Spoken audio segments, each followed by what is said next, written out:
We want to count our inventory now, and so we're going to run the prepare count option. So what this does is it's going to create a record for all of the items that we want to count. So we'll pick this.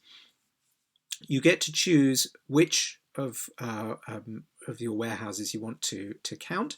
I'm going to allow the default of my main warehouse, and I do want to count those items that have zero balances. So I want to make sure that everything that's been through the warehouse appears on the count form, whether there is a system balance or not. And I'm going to run it for all parts. As you can see, one count document has been created. We can copy that document number, but we'll be picking it up automatically anyway.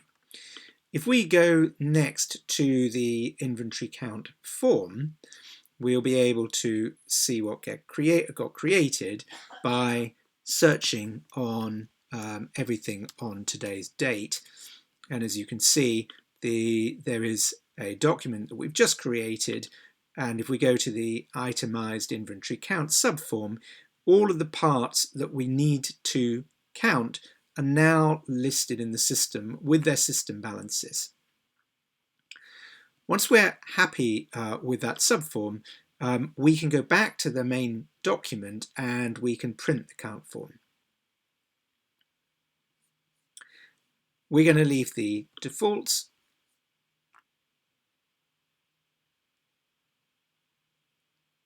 And if we display the results of this count form, so here's the form ready for printing out and using for filling in the actual counted quantities. We've now recorded a couple of items as counted. We can also display the rows in a slightly more user-friendly format.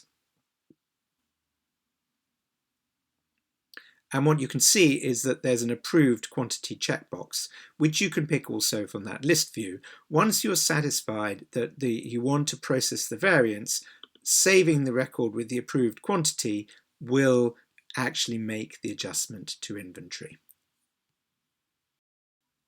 We also suggest that you run a report that will give you an idea of what hasn't been counted.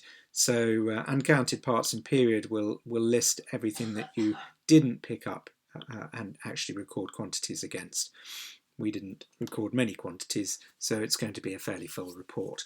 Again, we can choose the warehouse or warehouses that we want to use for this purpose.